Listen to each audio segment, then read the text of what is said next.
जैसे कि मैंने ये व्याकरण विधि है कक्षा 9वीं और मैंने आपको पहले पढ़ाया था रचना प्रयोग के अंतर्गत जो पत्रलेखन है और कुछ एक दो निबंध, उसी को हम आगे आज पढ़ेंगे, उसी का पठन पाठन करेंगे और समझेंगे और जानेंगे। चलिए आइए पढ़ते हैं रचना प्रयोग के अंतर्गत।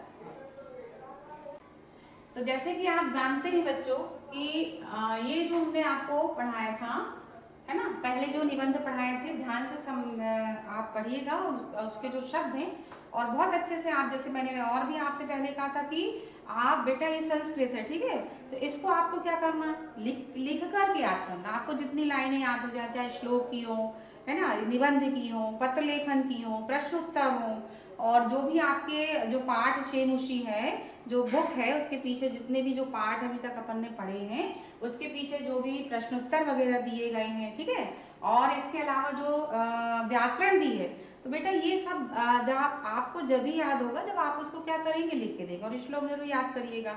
और आज हम जो पढ़ेंगे वह है छात्र जीवनम, ठीक है। इसके पहले हम आपको बता, छात्र जीवनम का मतलब क्या होता है कि छात्र का जीवन कैसा हो या छात्र का जीवन कैसा होना चाहिए, ठीक है।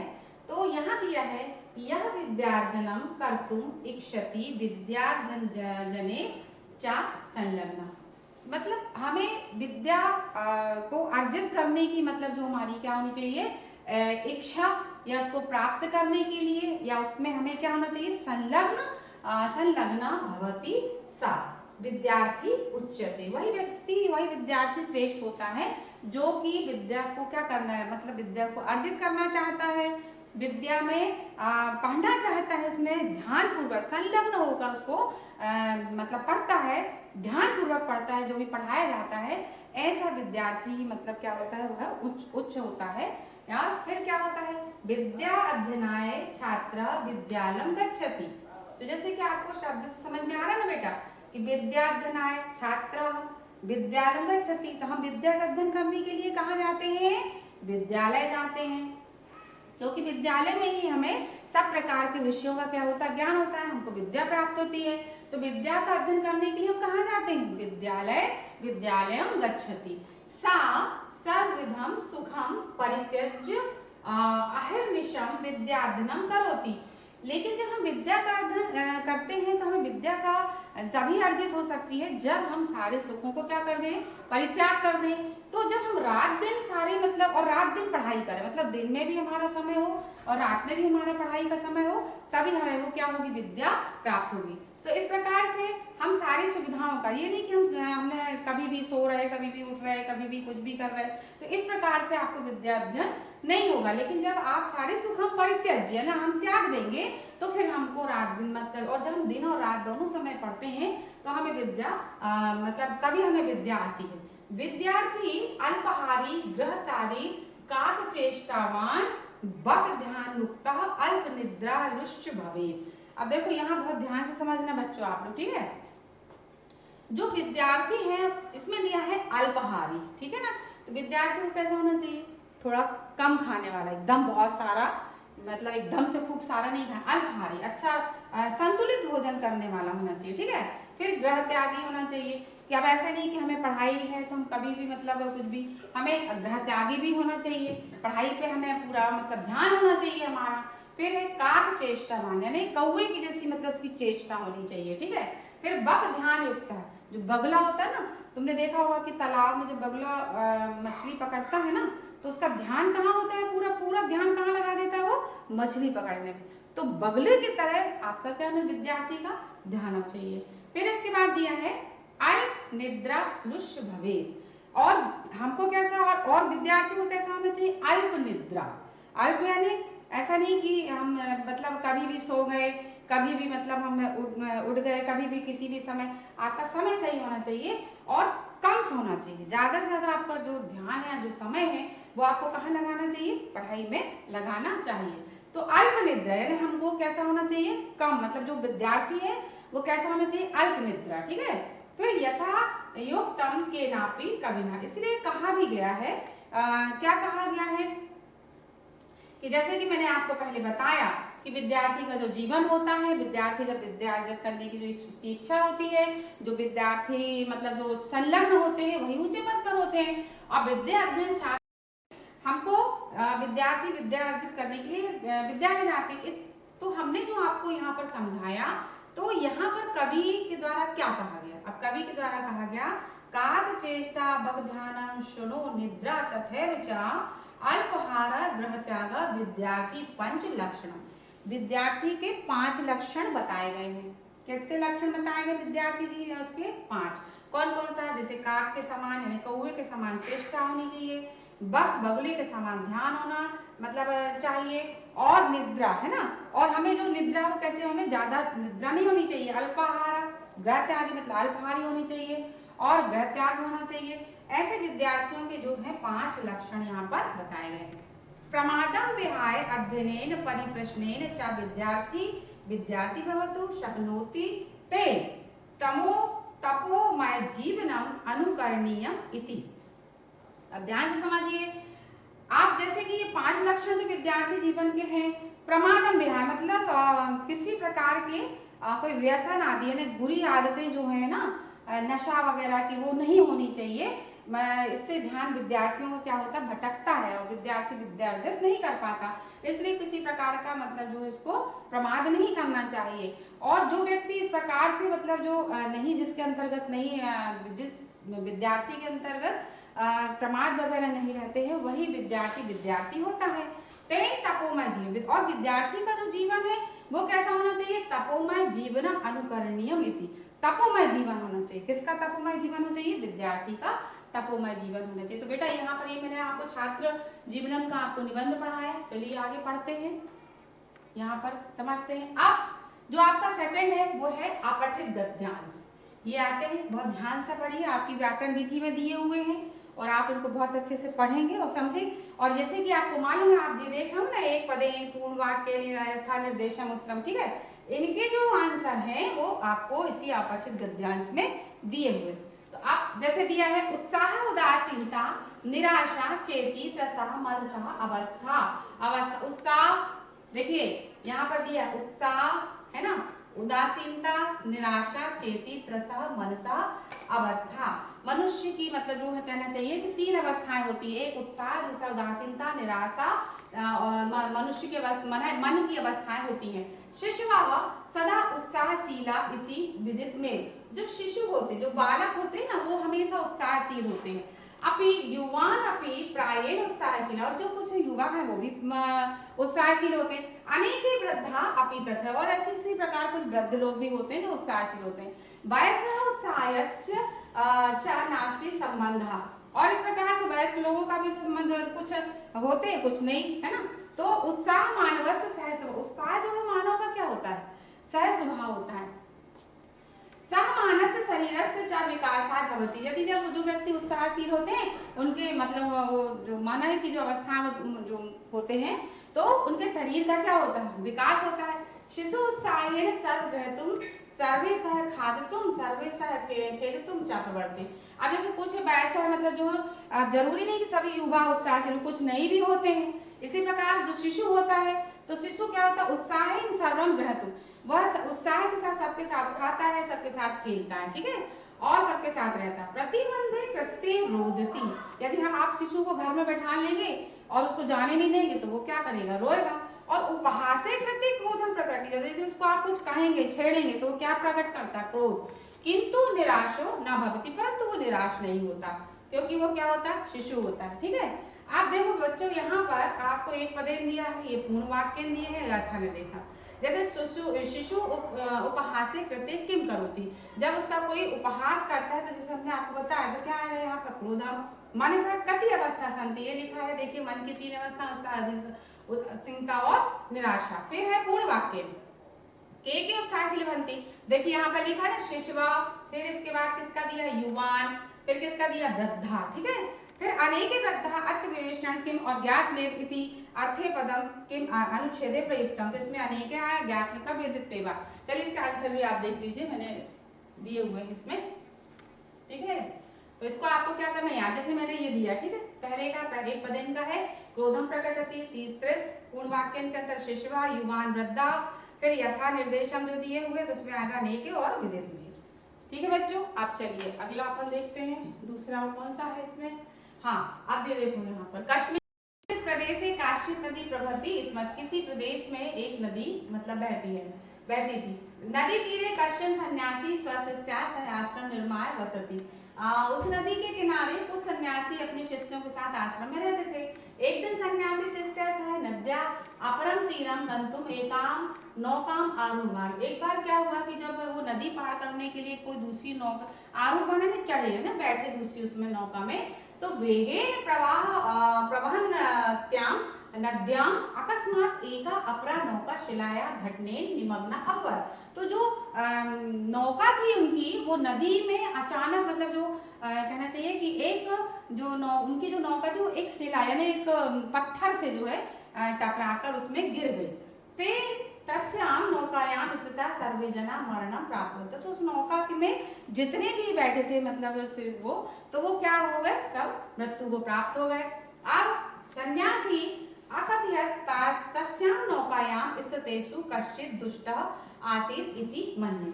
अब उस नौका में जो लोग सवार थे है ना, तो उन्होंने क्या बोला कि भाई पक्का इस नौका में कोई दुष्ट व्यक्ति बैठा होगा, इसलिए अतः ते सर्वे मरणम प्राप्त बनता।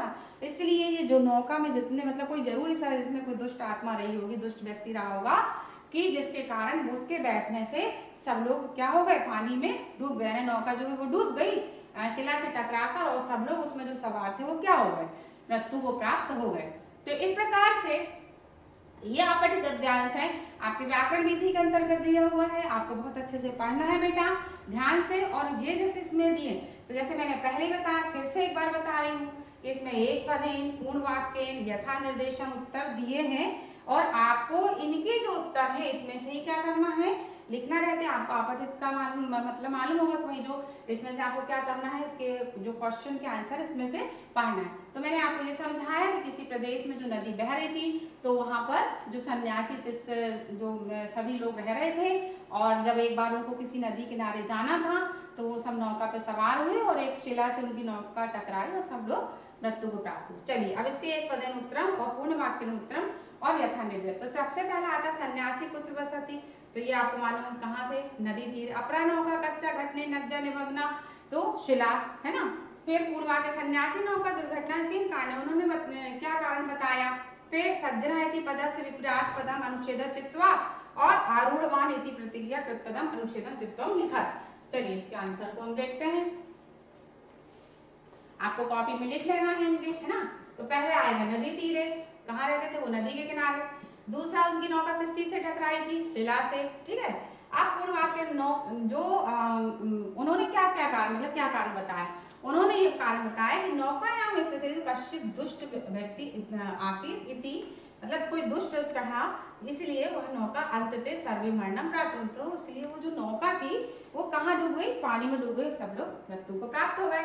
यथा निर्देशम उत्तरम, ठीक है, पहला आएगा दुष्टा और दूसरे का आएगा शिष्य।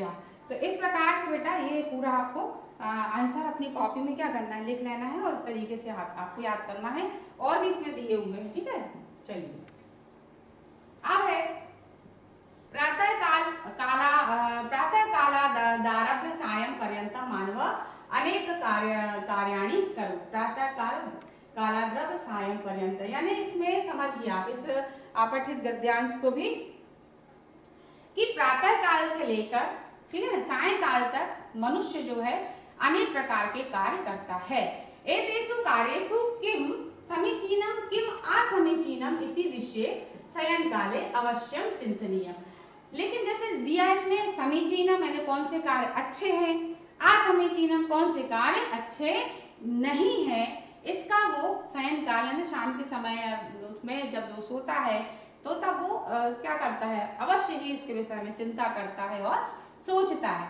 एतादृशेन आत्मवलोकन स्वीकीय आचरणे अज्ञानेन अवबोधनाय रागदोषाभ्याम वा यदि कश्चन प्रमादः संजातः अपचारः द्रोहो वा निष्पन्नः हि तेषां परिमार्जनोपाय अवश्यम आलोचनीयम्। पश्चाताप अनुभवितव्यः स्व प्रवृत्ति एतादृशां प्रमाद न करिष्यामि इति दृढ़ संकल्पं करणीयम्। अब ध्यान से समझिए, जब वो चिंता करता है तो वह अपना आत्म अवलोकन करता है कि यार कौन सा अज्ञान के कारण, अवरोधन के कारण, राग कि जैसे कि जब वो आत्म ज्ञान मतलब अपने आत्मावलोकन करता है कि भाई कौन सा हम आचरण या ज्ञान अब अनबाधेन रागद्वेषाभ्याम यदि कश्चन प्रमादः संजाता अपचार द्रोहो निष्पन्न तर्हि तेषां परिमार्जकाय अवश्यम आलोचनीयम्। तो वो सोचता रहता है कि भाई हमें किस तरीके से इन सब चीजों को क्या करना है, इसका उपचार करना है, सब चीजों को छोड़ना है और इसका कोई उपाय कुछ ना कुछ समझ। जैसे अब कोई बात होती है ना तो फिर अपन उसका मतलब कैसे सोचते हैं उसके विषय में, मतलब अच्छे कार्यों के लिए भी सोचते हैं, बुरे। तो हम बुरे कार्यों को जब अवलोकन करते तो हमें लगता है कि जो चीजें हैं वो गलत है और इनका कोई ना कोई उपाय करना चाहिए और ये सब चीजें हमको क्या करनी चाहिए, छोड़ना चाहिए। और पश्चातापन मतलब वो फिर वो अपने मन में मतलब उस चीज के लिए जो उसके गलत हो चुकी है या वो गलत कर रहा है या गलत कर चुका है या वो गलत करने वाला है, फिर ये कहीं ना कहीं वो पश्चाताप का उसका अनुभव भी मतलब करता है। तो श्वः, और फिर वो ऐसा सोचता है कि श्वः प्रवृत्ति एतादृशां प्रमादम न करिष्यामि, और मैं भविष्य में कल से मैं भविष्य में इस प्रकार के कोई भी जो प्रमाद है जैसे राग द्वेष, एक दूसरे से ईर्ष्या लड़ाई झगड़ा जो भी इसमें दिए हुए हैं, मैं दृढ़ संकल्प करता हूँ कि वो मतलब नहीं करूंगा। इस प्रकार से ये आपका जो अपठित गद्यांश है। अब आता है कि जैसे मैंने आपको पहले ही बताया, एक पदेन उत्तरम लिखा, पूर्ण वाक्य उत्तरम लिखा और यथा निर्देशम उत्तरम, यथा निर्देशम उत्तर, ठीक है ना, कि किम समाचीनम किम वा असमाचीन विषय कदा आलोचनीय। फिर दूसरा है यदि अपचार द्रोह व निष्पन्न तदा का अवश्यम आलोचनीय, ठीक है। फिर पूर्ण वाक्य में क्या का दृढ़ संकल्पम करने, क्या दृढ़ संकल्प, यथा निर्देश अनुच्छेदे के पदे परस्पर विपरीते प्रयुक्ते। तो इस प्रकार से चलिए इसके आंसर हम देख लेते हैं क्या है। तो एक पदेन उत्तरम का आएगा जब हमने इसमें आया कि जब हम किस विषय में सोचते हैं कि कौन सा समाचीन है कौन सा असमाचीन है, तो आएगा शयन काले, ठीक है। फिर उसमें दूसरा क्या आएगा, परिमार्जनोपाय, इसका क्या उपाय है। फिर पूर्ण वाक्य स्व, यानी हम कल से दृढ़ संकल्प से लेंगे, स्व माने कल से, फिर ठीक है। फिर यथा निर्देशम उत्तरम, तो दो मतलब जो उसमें आए हैं तो कौन कौन सी चीजें आएंगी, समीचीनम यानी अच्छे आचरण और असमीचीनम यानी बुरे, यानी अच्छा और बुरा। इस प्रकार से बच्चों आपको इनके जो प्रश्न उत्तर हैं उनको लिखना है। आप पठित गद्यांश से आप बहुत अच्छे से पढ़िए, आपके व्याकरण रीति में दिए हुए रचना प्रयोग के अंतर्गत, और जो भी मैंने अभी आपको पढ़ाया उसको भी आपको बहुत अच्छे से पढ़ते जाना। चलिए एक आध और हम देखते हैं। अब ये है या स्वादोषाणाम कृते अनुत्पत्ति तस्य सत्पथ गमनस्य द्वारम उद्घाटति भवति। जो भी हमारे कुछ दोष रहते हैं तो यदि हम उनको कुछ मतलब कुछ सोचते हैं या कुछ उसके विषय में विचार करते हैं या मनुष्य मतलब उस पे नहीं जाना चाहता गलत चीजों में, तो यदि वो सही मार्ग में जाना चाहता है तो उसके लिए सत्पथ गमनस्य द्वारम, तो उसके लिए सत्य का जो मार्ग है वो क्या है, उद्घाटन खुला है, ठीक है। अनुताप पालेन पापनी भस्मी भवन्ति, तो ग्लानि नश्यति चित्त निर्मलम, है ना, प्रसन्नम च भवति सद्विचार समुदति। अब यदि हम उसका जो भी मतलब जो हमारे जब हम उस चीज को छोड़ना चाहते हैं तो क्या क्या उसमें क्या क्या हो जाता है ना, तो अनुपाल लेने पापड़ी भस्म, मतलब जो पाप वगैरह वो भस्म बनती आती, जो ग्लानि है उसका नाश हो जाता है। जब हम बुरी आदतों को छोड़ते हैं और अच्छे मार्ग की ओर बढ़ते हैं तो जो हमारा अच्छा सा मार्ग होता है उसमें ये चीजें मतलब खत्म हो जाती। कौन सी, जैसे जो भी हम सोच विचार कर रहे हैं ना, तो पापनी भस्मी भवंती भस्मी भवंती और ग्लानि नश्यति, ग्लानि का नाश होता है, चित्त निर्मल होता है, हम प्रसन्न होते हैं, सद्विचार आते हैं। इत्यम आत्म अनुशीलस्य महत्वम जीवने अनुभवते, और हमें जीवन के प्रति मतलब अच्छा अनुशील यानी अच्छा सदाचार जो कहना चाहिए, महत्व मतलब जो है जीवन में बहुत जरूरी होता है। तो महत्व मतलब जीवन उसका अनुभव होता है हमको। तेन कृतेषु कार्येषु त्रुटियां न भवन्ति, और फिर हम जो भी मतलब जो भी कार्य करते हैं उसमें किसी प्रकार की, देखिए जब आप अच्छे मार्ग पे चलेंगे तो गलत चीजें क्या हो जाएंगी, अपने आप नष्ट हो जाएंगी, और हम अपने जीवन के महत्व को जब हम आत्मशीलन जब कुछ हम अपना सोचेंगे, अच्छे अनुशीलन करेंगे तो हम जीवन में भी उसका सुख का अनुभव करते हैं, ठीक है। तो ये जब हम अच्छे कार्य करते हैं तो ये सारे जो किसी प्रकार की कोई त्रुटि नहीं होती। अतः कृत दोषो अपि जनः अनुतप्य सत्कर्म संपादनेन जीवने महान भवति, और हमारे जो भी मनुष्य जो है अपने जो तप से जो सत्कर्म है उससे जीवन को महान मतलब बनता है। जो अच्छे जब हम कर्म करते हैं तो उससे हमारा जो जीवन है वो क्या होता है, महान होता है। अब इसमें भी देखिए बेटा, एक पदेन पूर्ण वाक्य यथा निर्देशन आपको इसमें दिए होंगे। जीवने कस्य महात अनुभूयते कृत दोषा जना के महान भवति, यानी कब मतलब जो दोष है वो जब व्यक्ति कब महान, कैसे क्या होता है, जीवन के में क्या महत्व हम अनुभव करते हैं जीवन का, है ना। फिर अनु ताप ताप पान लेन किम किम भवति, है ना। तो अनुताप पान लेन, जब हम किसी चीज का अच्छा पालन करते हैं तो उसमें क्या क्या होता है, ठीक है। तो एवं इति अर्थ है किम पदम और अनुभूयते इति क्रियापदस्य कृत पदम किम। चलिए इनके हमने जो आंसर इसमें इसी में दिए रहते हैं, आपको उसी में से छांटना है, ठीक है। तो सबसे पहला आता है आत्मानुशीलस, दूसरे का क्या आएगा, सत्कर्म संपादनेन, ठीक है। पूर्ण वाक्य में क्या गया, अनुताप पानलेन पापानि भस्मी भवन्ति, यानी जब हम किसी चीज का अच्छा पालन करते हैं तो उसमें हमारे पाप जो है भस्म हो जाते हैं, ग्लानि का नाश होता है और चित्त निर्मल होता है, प्रसन्न होते हैं, और जो है हमारे जो विचार हैं वो कैसे हो जाते हैं, सद्विचार हो जाते हैं। फिर आता है यथा निर्देश, मतलब इसमें एक शब्द प्रयोग हुआ है यथा और दूसरा हुआ है यह, ठीक है ना। तो ये आपका मैंने आपको यहाँ पर आपत्ति जो गद्यांश है उनके विषय में पढ़ाया समझाया। आपको बहुत अच्छे से कॉपी में भी लिखना बेटा, याद करना है, परीक्षा के लिए पढ़ते जाइए और इसको समझ के पढ़िएगा बेटा। जब मैं बार में बोल रही हूँ जो संस्कृत के श्लोक हैं, संस्कृत के प्रश्न उत्तर है, संस्कृत में ही आएंगे तो आपको उनको लिख के याद करना है बच्चों। तो आप प्लीज लिख के करके याद करिए, सारे बच्चे जो भी है 9th क्लास के, आप संस्कृत में लिख कर याद करिए, आपको जल्दी याद होगा, ठीक है बच्चों। तो मुझे ऐसा है कि आप लोग बहुत अच्छे पढ़ रहे हैं और बहुत अच्छे से उसमें आप आगे भी बहुत अच्छा लिखेंगे पढ़ेंगे। तो बेटा आप लोग परीक्षा की तैयारी करते जाइए, पढ़ते जाइए। धन्यवाद।